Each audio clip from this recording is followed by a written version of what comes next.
Mga kaubayan, si Kamano po inyong lingkod ay nagbabalik po muli at tayo po ay magkumentuhan dito po sa Tambayan mga kabayan. Sana po nasa maayos po kayong kalagayan at tayo po ay mag-umpisa na. Komentuhan po natin ito pong grupo ng ating mga kababayan at kasama po si Senator Robin Padilla. Sa ikatlong pagkakataon po ay dumulog na naman po sila sa Korte Suprema para po sa Bring Him Home Signature Campaign mga kababayan na isinumiti po nila sa ikatlong pagkakataon sa Korte Suprema sa pangunguna po ni Senator Robin Padilla at dala-dala po ang isang maleta na pirma ng ating mga kababayan. Ito po, panoorin po natin at tingnan po mga kababayan. Ang dala namin! Boses ng bayan ang dala namin! Boses ng bayan ang dala namin! Bring it home! Bring it home! Bring it home! Bring it home! Bring it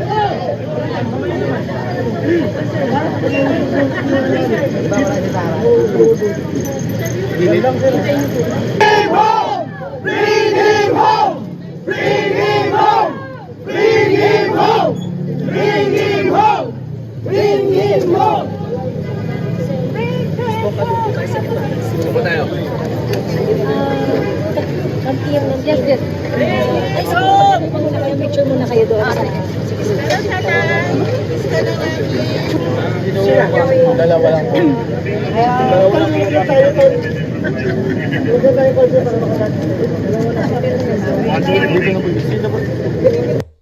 Yan po mga kababayan, ang ating butihing senador. Yan po, may pahayag pa po siya. Pakinggan po natin yung pahayag po ni Senator Robin Padilla. Pakinggan po natin itong konting pahayag niya po. Po kami na 304,000 ng mga pirma. Kanina na po yung total, bago po ba yan o yan po yung total ngayon? Hindi po, bago po ito. Dito ka ba? Ito po ang aming tagapagsalita. Sa Ate Joey po. Yan. Kanina na po yung total yung lahat ng nakakalap. Total signatures po na nakalap namin after 4 months is 304,304 signatures. All verifiable, 304,000 strong support to encourage the Supreme Court to decide on the habeas corpus cases filed by the Duterte siblings.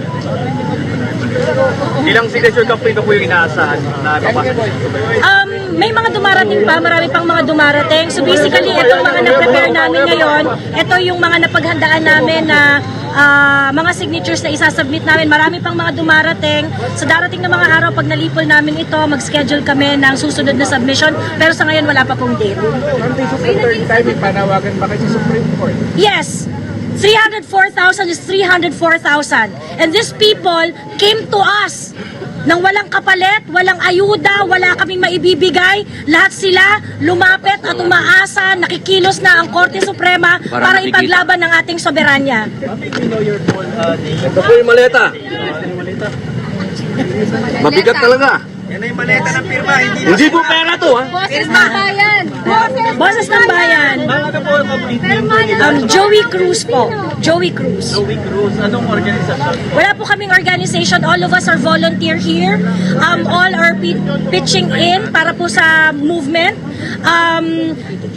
We receive a standard of public service that remains unmatched.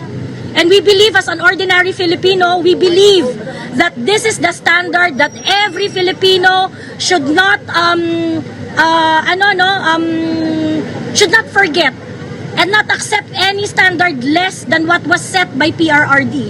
So after nang gawin ni PRRD ang lahat-lahat para sa bayan, magsilbi ng tama, i-priority ang welfare ng taong bayan, this time kami naman ang magtatanggol kay PRRD, kami naman ang magtatanggol sa bansa namin.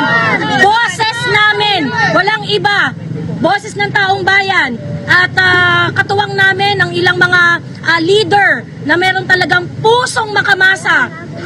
Kasama namin si Sen. Robin na nakasuporta sa amin since day one.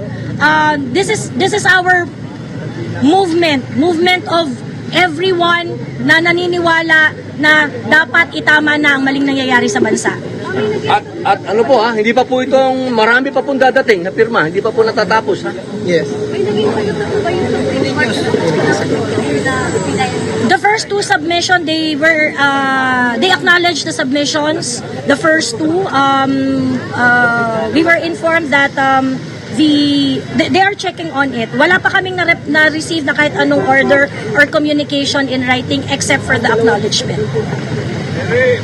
Senator, sa tingin niyo ba yung Supreme Court pakikinggan din kayo soon?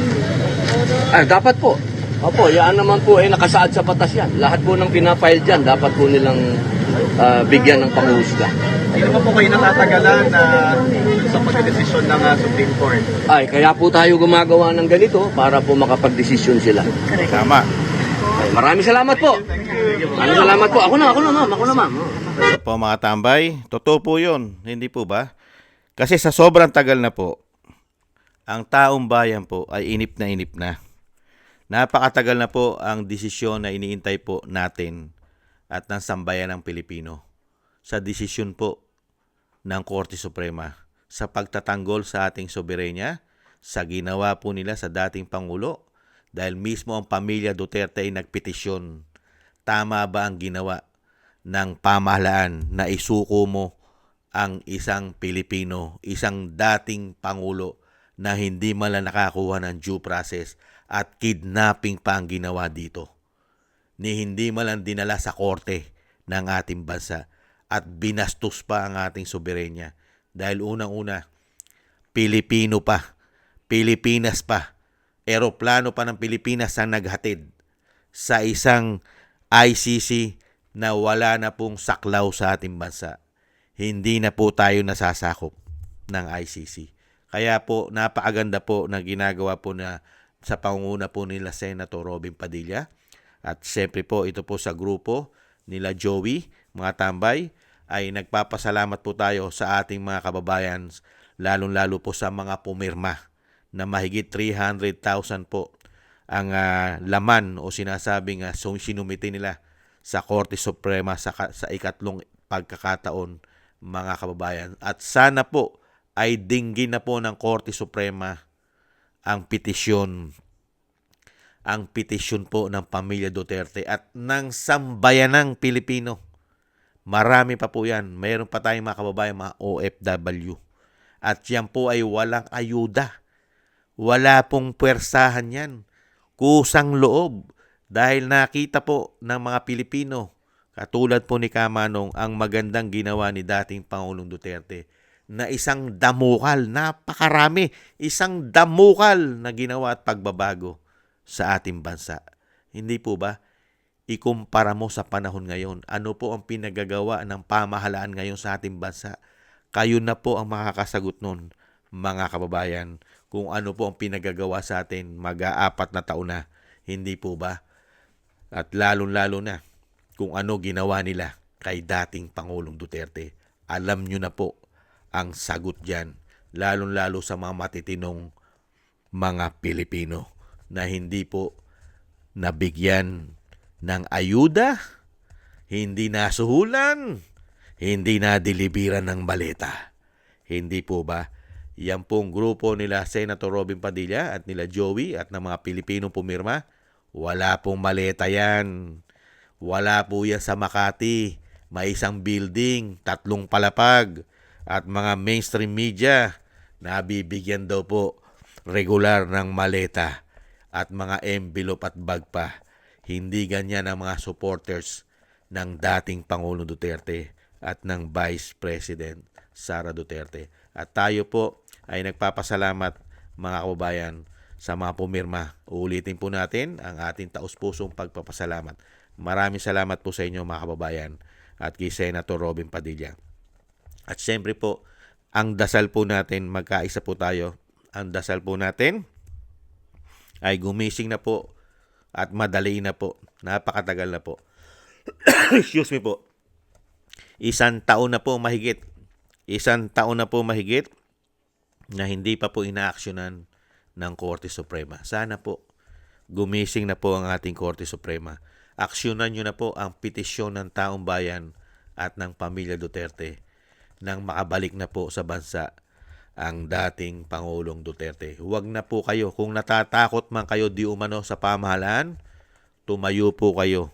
Kayo po'y independent na dapat ay walang kinatatakutan ang Korte Suprema. Hindi po ba? Lumaban po kayo para sa tama ang ating Korte Suprema. Sana lang po, lumaban po kayo sa katotohanan. Maraming salamat po mga tambay sa mga nagusto po natin tambay makabayan sa YouTube at TikTok. At ganoon din po sa ating mga subscribers at sa patuloy na nagsusubscribe at sa mga nagko-comment, like, share, and subscribe. Maraming salamat po sa inyo. Shoutout po sa inyo lahat. Mabuhay po kayo. At syempre po mga kababayan, yung ating mga kababayan nagbibigay naman po ng tulong at biyaya. Shoutout po kay Mila Yi, Tatay Nick ng Canada, kay Annie Jo, ako si Pilam, kay Jem Aris na United Arab Emirates, Eric Hershaw ng Canada, Kingston ng Hong Kong, Jake Yahut ng California, USA, Gina Ray Solidides ng Berlin, Germany, Julieta Silona ng Sydney, Australia, Baby Roman at Ate Isa ng Cagayan, sa Gay at Chena, kay Balance Vision TV at Jesus Valdepena. Maraming salamat po sa inyo at shoutout po sa inyo lahat at ingat-ingat po kayo, lalong-lalo po sa inyo po mga paggawa. At syempre po yung dasal at panalangin po natin, tuloy-tuloy lang po tayo ang ating buong sambayanan at ang pamilya Duterte, ang ating pong Vice President at ang dating Pangulong Duterte ay maingatan po tayong lahat sa kapahamakan at madugtungan pa po ang buhay at kalakasan ng dating Pangulong Duterte. At muli po mga tambay, God bless po sa inyo lahat. Thank you po at ingat-ingat po kayo at tiis-tiis lang po muna tayo. Bye-bye!